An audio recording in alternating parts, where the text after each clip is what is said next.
O senador Eduardo Girão tentou livrar a cara de quem participou das fraudes no INSS, mas foi desmascarado em plenário. Jaques Wagner trouxe o gráfico com os dados na mão e escancarou o esquema. Claro, presidente, o que eu queria lhe pedir, apenas lhe cumprimentando já pela condução, é a equiparação do tempo. Mesmo tempo que o senador Sérgio Moro teve, como autor eu também gostaria de ter, e eu peço... Somos todos senadores aqui do mesmo tamanho. Já cumprimentando também o novo ministro Volney Queiroz, eu quero também pedir que ele seja conciso, de forma objetiva nas respostas, porque não vai consumir o tempo. Essa estratégia a gente já conhece aqui em outras CPIs, em outras situações. Então eu queria, em primeiro lugar, dizer que o Brasil quer saber a verdade. Os brasileiros foram roubados. Pessoas que trabalharam a vida inteira e mais para ter uma velhice digna. Pessoas que estão trabalhando, porque foram roubados. Tantos que já recebem a aposentadoria, os que têm direito à pensão, mas os que estão contribuindo para ter daqui a pouco. Então esse caso é o mais cruel. A gente já viu mensalão, petrolão, né, como diz o atual vice-presidente, na época ele dizia, essa turma quer voltar à cena do crime. E nós estamos vendo aí algo que pode ser muito maior. Já se estima que junto com os descontos e com o escândalo dos pensionistas, já possa chegar a mais de 100 bi esse estrago feito, que exponencialmente aconteceu nesse governo. Eu sou favorável que se investigue todos os governos. Eu acho que nós temos o dever de fazer essa CPMI, assinei e espero que na próxima semana o presidente dessa casa, que estava viajando com Lula e deu uma esfriada a esse assunto, nessa semana, que a gente possa colocar em votação. Mas eu quero perguntar uma coisa para o senhor. O senador Sérgio Moro foi aqui, de uma certa forma, questionado pelo senhor, que veio aqui para responder. E no governo que ele fazia parte, governo anterior, houve aqui um projeto de lei de conversão número 11 de 2019, para endurecer. Foi uma medida do governo anterior, para endurecer exatamente o controle, a fiscalização, para evitar fraudes. E eu não sei se o senhor tem conhecimento da votação. A votação foi 55-12, para endurecer. Os 12, a população vai atrás para ver quem foi que votou contra. Muitos estão nessa sala, inclusive. Importante que a verdade venha à tona, porque a coisa parece que lá de trás já existia má vontade para o controle, para a fiscalização disso. Eu quero dizer também o seguinte, que o governo Lula, se tivesse um pingo de consideração com os mais pobres e menos favorecidos, já começava desde já a juntar dois ministérios, o do Trabalho e da Previdência Social, e deixar de gastar. Gastar com viagem, gastar com vingança, como estão acostumados a fazer com os adversários políticos, e devia aproveitar e fazer o dever de casa. Eu estive na sua terra, senhor Volney, semana passada, fui convidado pelos vereadores Felipe Alecrim e Eduardo Moura, e fiquei impactado com o que eu ouvi dos pernambucanos. Estão estarrecidos com esse escândalo e como o ministro Lupe já caiu fora desse barco que está afundando, que não se sustenta, pela sua história, que eu andei pesquisando, acho que o senhor devia cair fora também enquanto é tempo. Porque isso aqui, e eu vou insistir na pergunta do senador Sérgio Moro, que o senhor não respondeu, sobre junho de 2023, ou seja, no primeiro semestre do governo Lula, quando a conselheira Galete alertou formalmente sobre as frases, eu pergunto ao senhor, o senhor considera aceitável ter ignorado um alerta formal sobre o esquema fraudulento contra os idosos? O senhor considera aceitável? Porque o senhor assinou a ata da reunião, o senhor estava lá. E um detalhe, senador Sérgio Moro, o ministro Lupe disse que não aceitou discutir naquela reunião, mas se comprometeu a colocar na próxima, na ata da próxima, e não colocou. E o senhor pediu para colocar? Queria lhe fazer essa pergunta.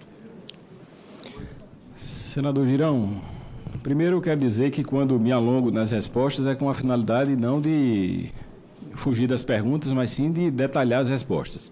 Segundo, dizer que Vossa Excelência disse que em outras CPIs como essa, aqui não é CPI, eu não estou aqui convocado, eu vim espontaneamente e eu gostaria de deixar isso claro. Veja, não era atribuição minha discutir qual é a pauta do Conselho Nacional de Previdência Social. Quem define a pauta do presidente social é o ministro. O secretário executivo não tem competência para agir nisso, eu já expliquei e volto a dizer. Senhor presidente, em primeiro lugar quero cumprimentar Vossa Excelência pela condução, cumprimentar a senadora Damares e todos os senadores amigos aqui, cumprimentar com muito orgulho o ministro Volney e a sua assessoria. E dizer que confesso que estou surpreendido, porque eu tentei adiar, porque achei que Vossa Excelência deveria ter mais tempo para se apropriar de tudo. Não consegui numa negociação adiante para hoje, eu agradeço ao presidente, que eu estava numa missão fora, acabou atrasando um pouco o começo, mas agradeço. Agora eu estou impressionado, Vossa Excelência não precisava mais de tempo.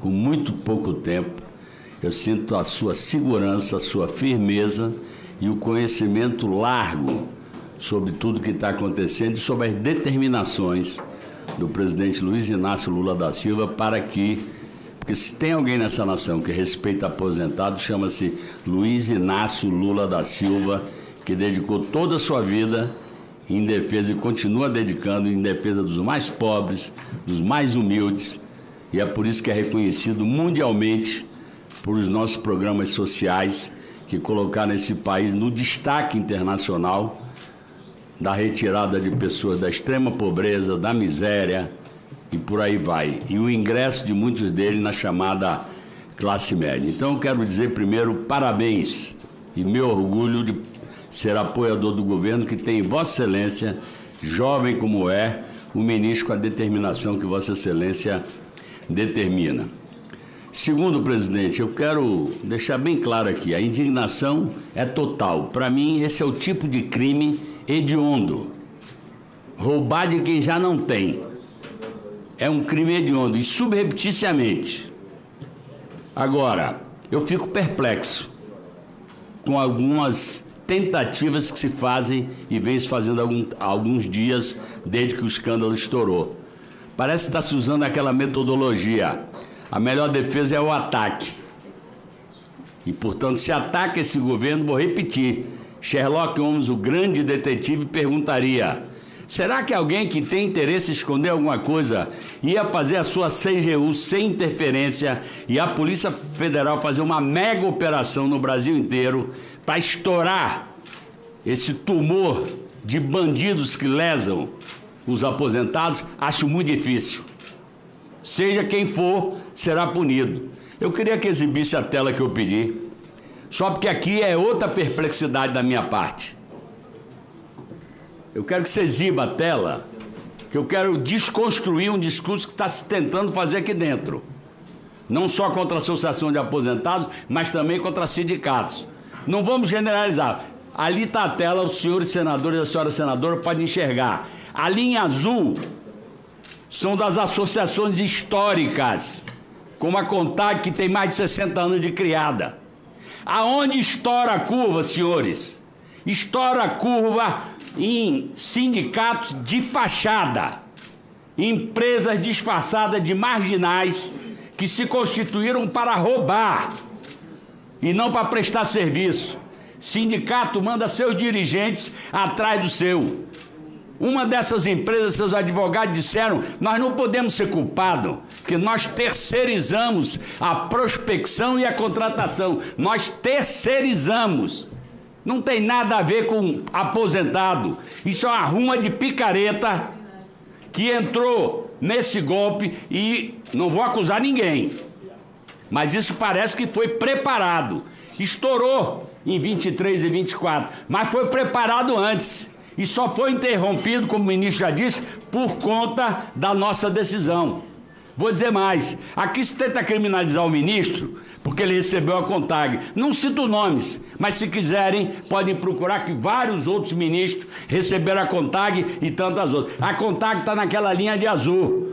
Como ela tem 60 anos, tem muito associado, o desconto dela apareceu. Pode ser que tenha alguém também errado lá dentro, porque em qualquer corporação você pode ter gente correta ou incorreta. Mas eu quero que fixem esse gráfico para saber quem é responsável pelo trambique. O trambique é dessas empresas disfarçadas de sindicato que começaram em 2017. Eu estou vendo muito discurso aqui e fico perplexo realmente. Senador Girão, eu não assino CPI porque eu não assino CPI. Porque, na minha opinião, eu fui autor da primeira CPI, a CPI dos anões do orçamento. Porque essa casa não tem a estrutura que a Polícia Federal e os órgãos de controle têm para fazer a pesquisa. Nós estamos trabalhando em cima do que a Federal já estourou. Essa que é a verdade. E vamos fazer palco em cima do que a Federal... Eu não assinei, mas talvez eu assine. Porque esse vento vai mudar de lado. E vai ficar claro quem montou esse trambique aí. A minha eu não quero assinar a CPI, que eu quero que se discuta no Senado os temas fundamentais para a nação brasileira. E a Polícia Federal cuide disso aí. Deixa eu dizer uma coisa para os senhores. A MP original, e aí me permito, senador Marinho, de me dirigir a Vossa Excelência, não tinha o objetivo de sustar descontos errados. Ele tinha o objetivo de sustar aposentados artificiais. Era um pente fino para fazer em cima dos aposentados. E, portanto, nós trabalhamos, e eu também trabalhei, para estender o prazo. Mas deixa eu perguntar uma coisa aqui aos senhores. Não existe veto do presidente da República?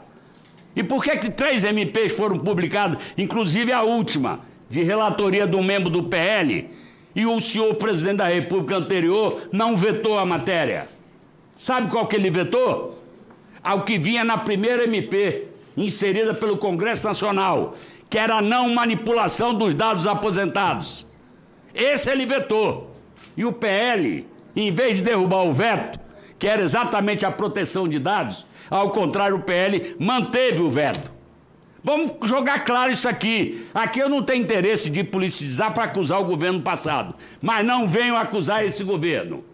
Isso aqui é uma manipulação dos fatos para tentar desgastar e fazer palanque contra o presidente da República. Vou repetir, quem chamou a polícia ou quem deixou a polícia trabalhar livremente foi o presidente Luiz Inácio Lula da Silva. Ele é que ajudou a estourar o escândalo. E vamos deixar na tela. Porque a tela deixa bem claro o que é a associação verdadeira. Eu sou favorável que a gente ajude a manter, porque a organização dos trabalhadores é fundamental. E tem gente aqui que reza na cartilha do liberalismo que, se pudesse, queria acabar com todos os sindicatos. Então não vamos misturar. Aquilo ali é os trambiqueiros. Os outros são os sindicatos de aposentados, ou associações de aposentados. Se alguma delas está errado, que desça a madeira em cima dela também. Agora eu vou repetir aqui.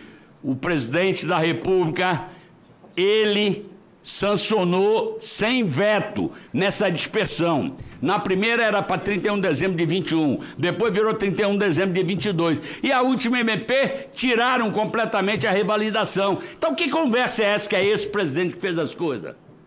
Eu quero saber por que ele aprovou sem veto. Só vetou o único artigo inserido pelo Congresso Nacional, que era a proteção dos dados aposentados. Então, eu queria dizer para os senhores... Para concluir, senador. Para concluir, que eu estou muito à vontade. Conheço a indignação do presidente Lula, porque estava no primeiro dia que a investigação foi para a rua, ao lado dele, quando ele recebeu os informes sobre o que a investigação estava fazendo. E eu não tenho dúvida nenhuma, Vossa Excelência, ministro, terá toda a liberdade para dar transparência e proteção aos nossos aposentados. Muito obrigado.